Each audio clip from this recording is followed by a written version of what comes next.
threw away a bag of garbage. When she told me, I was so tired that I threw away the garbage bag along with her bag.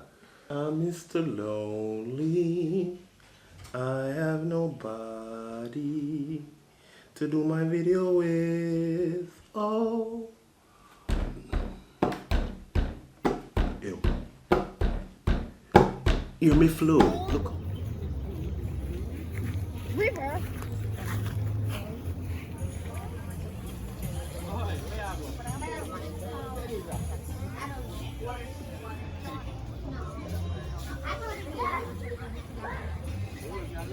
Stuff from the curves. If you had it back there and you're looking for a smile, bringing hope and joy. I saw my stuff. I saw my stuff. I saw my stuff with. Stuff from the cuffs. I saw my stuff. I saw my stuff. I saw my stuff With with. stuff from the cuffs. We are drop the rhythm left, we are drop the rhythm right. We are drop the rhythm day, we are drop the rhythm night. We are live by faith, now live by sight. And you don't know me after night. Let go with shirt. Let go with shirt. Let go my shirt. I need to go charge my phone. Alright. I was going to plug in my phone and come back. I soon come again. Because I need to edit when I finish.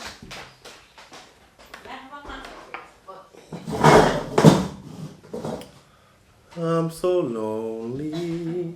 I'm Mr. Lonely.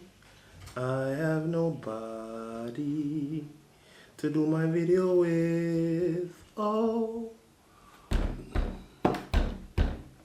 Ew. Hear me flow. Look how me go. Reading my show. Life of a content creator, guys. I have to edit when I'm finished. So I have to make sure my phone is charged. Yes.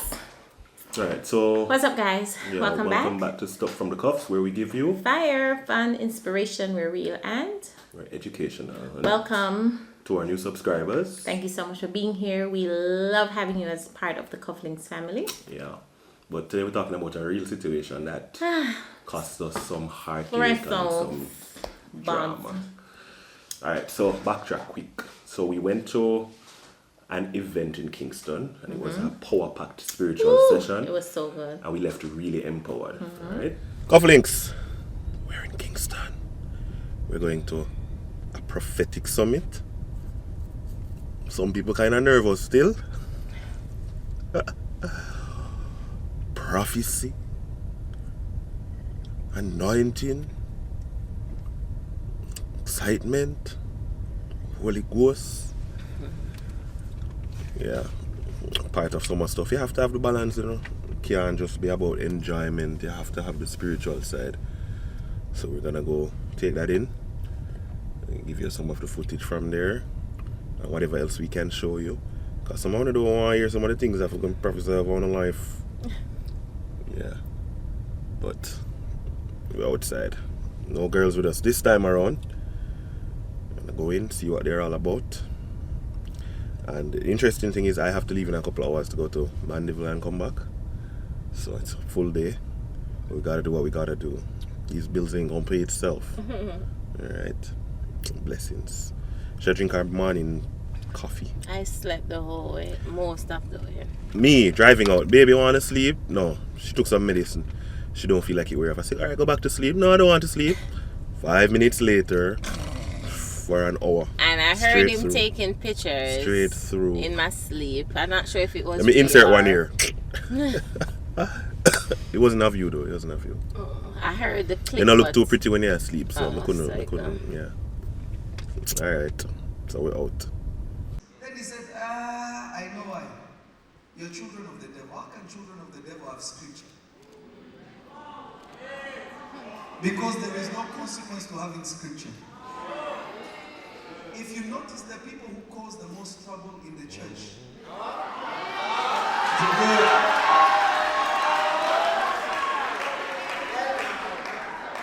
are people who love to quote scripture. They are the ones that tear the church down, confuse the church. They are the ones that want to keep doctrines that don't even make sense. But they never have the word. But they have a lot of rules because to them they A relationship with God is in rules. But here's the thing, for those of you who know, if you know, you know. When you get a blessing or when you have a testimony, it's usually followed by a next test. And we were tested in a rough way. Yeah. So we left the venue, we made 2 stops. We stopped to pick up something outside the church, and then we stopped at a gas station. Then we came home. Next morning we were to go, where were we to go? We were to go to Gospel Star. Right, so we were to go to Gospel Star. So it was a Saturday into a Sunday. And Bass was hosting. When she got up around 11 o'clock, we wanted to leave 1 o'clock to get there for the 3 o'clock crew call time. And in context, we got home really late. 1:30 the night before. And then we didn't go to sleep. Yeah, we didn't go to sleep right away because we knew we had to be out the next day. So we went to bed very late and then woke up late. And I got up to charge my phone because I knew that my phone's battery was running down. I try not to charge it overnight anymore because I hear it damage the battery, so I try to just leave it and then charge it, right? To just charge it, as I need it. And okay, now it's sticking all over the place. And when I got up, I realized that I did not know where my bag was. I did not know where my bag was. My bag just could not be found anywhere. And we looked everywhere, like really looked. The bag was with my Bible. So I said to Brian, anywhere my Bible is, my bag should be there. Because Brian has a routine with taking stuff out of the vehicle when we get home. And I recall getting home. Well, I recall from the venue, when she gave me the stuff, I put the bag and the Bible on the back seat of the car. When we were driving out, I found her ring on the ground, and I reached back. A fashion ring. I reached back and I put the ring into the bag. Yeah, because you asked me, you said, babe, where in the bag should I put the ring? I said, just drop it in there. And it don't I matter pulled that anywhere. zip inside zip because I didn't want her to lose it. I put that inside zip and I put it in there. So I knew when she asked me the next morning, I knew I had put the bag in the car and I had seen the bag. The only place we stopped was at a gas station. I'm sorry. And at the gas station, if she don't yawn, it's not her. At the gas station, I came out, got gas, self-serve, went to the cashier, came back and threw away a bag of garbage. When she told me. No, before Brian tells you the rest of the story. The bag, because my purse could not hold in the bag that I had, it was a small bag, not a fancy bag. Because my purse couldn't hold in the bag, before the event, I took out everything out of the purse and put it in the bag. Every card, health cards, credit card, debit card, license, TRN, everything. So, when she told me, remember, we came in late, we were tired. So I started feeling guilty. I started feeling like I was so tired that I threw away the garbage bag along with her bag. And I never even mentioned that to him. It crossed my mind, but I'm saying it don't matter how tired he is. It would be uncharacteristic of me. It would be just very strange. But that's the only place we could have lost the bag. And that's the only thing I thought. So we went to Kingston. We searched the whole house first. We searched, the girls searched, Auntie searched, and we did. When we were finished, she searched because we wanted fresh eyes. We searched, we retraced every step that we took. I even watched back some footage to see, and I saw me giving her one of her bags, but the footage just never had me giving her that bag. Anyway, fast forward, we went to Kingston. We were late for the crew call time because we were searching. So instead of leaving here 1, we left here about 2:30. It threw off everything. We were late, we were disheveled, we weren't comfortable, she wasn't ready for the show. We left a package that we were to carry for somebody, and we were just thinking about how horrible this is, to lose everything. If you've ever lost anything, you know what it feels like. And everything at once, everything. So she would have to shut down all her cards, get back a license, she would have to get back her TRN, and we kept checking to make sure that nobody was using the cards. Right, because we just couldn't figure it out, and I kept saying to we thought about shutting down the cards right away, but I said to him, no, let's just continue. Let's just look one more time when we go home before shutting down the cards. So in my mind, we were trying to figure out, okay, what are we going to do? So I was saying at one time that, with the credit cards, you can't control if people use a credit card, but you can control the debit card. Meaning, if I take out all of the money out of my account and send it to him, at least if somebody tries and is successful with the debit card, nothing would be in there for them to access.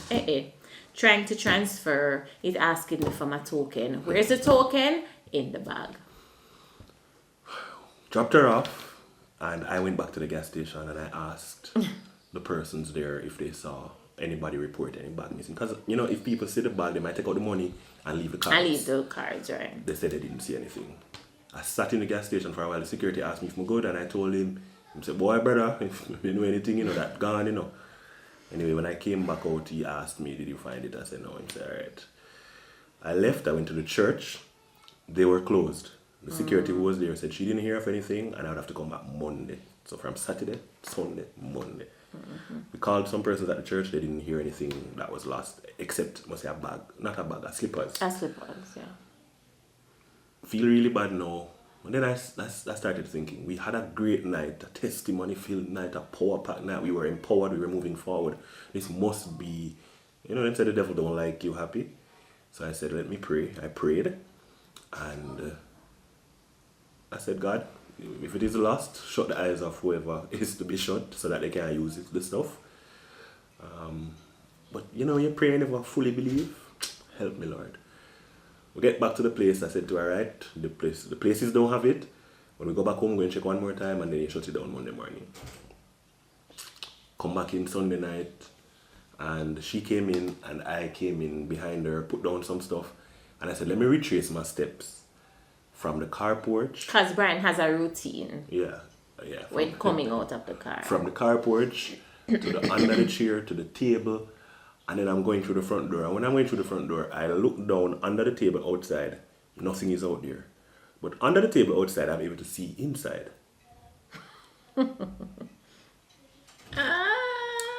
Under the curtain, here was the bag in a little corner. It was in an area where it fell down into an area, so it's not on the plane, and it was in the corner of the curtain. So when we push back the curtain to look behind the curtain, it is in that little corner where the curtain is. May the Lord hide you like that in the secret of his pavilion. Secret place of the Most High. Hallelujah. I shall abide. But listen. That's where it was.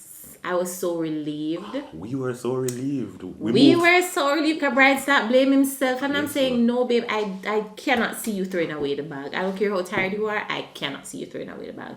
We were so relieved for so many reasons. One, because we just found it very strange. Say, me start think, say, I don't know, something supernatural that happened. Yeah, it was that type of event. Because of the event, we started thinking, oh my God, there's something supernatural that happened. But just poof. That's a psh. And I'm like, oh my goodness. And then, just the hassle to get back everything, I couldn't think about. I couldn't process it. Yeah, and it would have happened in the middle of things we were trying to accomplish. Right. So it's like, big no-no. Huge setback it would have been. Yeah, and then on top of that too, thankfully, for Gospel Star, we had a great night. We had a great show. Well, no, the start of it with the prompter going here. Yeah. We had some hiccups during the show. It was the first show that we had quite a few hiccups that I can recall over the past 3 seasons, but it all turned out well. And I said to Brian that when we get home, we're just going to look just one last time and see if we see the bag, and if not, then we go ahead and start the process of shutting down and see what needs to be done. But God is good. Yeah, so to somebody out there, believe. We prayed, but we never believed. You prayed, but you never believed. I believed. I just was anxious to come back home to just look one more time.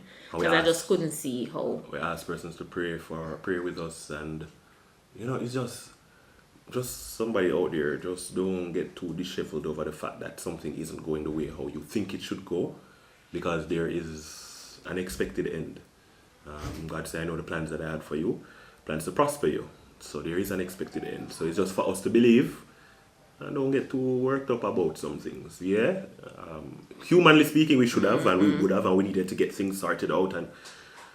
But there's always a cloud, the silver lining at the end of the cloud. And even if the need was there to replace everything, so we never find it, or we never find it in time and end up shut down the stuff, and then we found them. Yeah, that would have been the next story. That would have been a next story, but also it would still be just a moment for us to just sit back and just say, God, I trust you, even though this is going the way that I don't want it to go, I still trust you. So, I mean, every moment or every experience is a learning moment, and I'm grateful. We're grateful that we found it. So from losing it all, God is good. to finding it all. God is good. Yeah. Alright, so thank you for sitting with us, and we hope somebody was helped by that. Just something that that's happened to us, and we said let us share it. So Alright, make sure that you subscribe before you go. Happy to have you. Thank you for watching, and we'll see you in the next video.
Stuff from the car.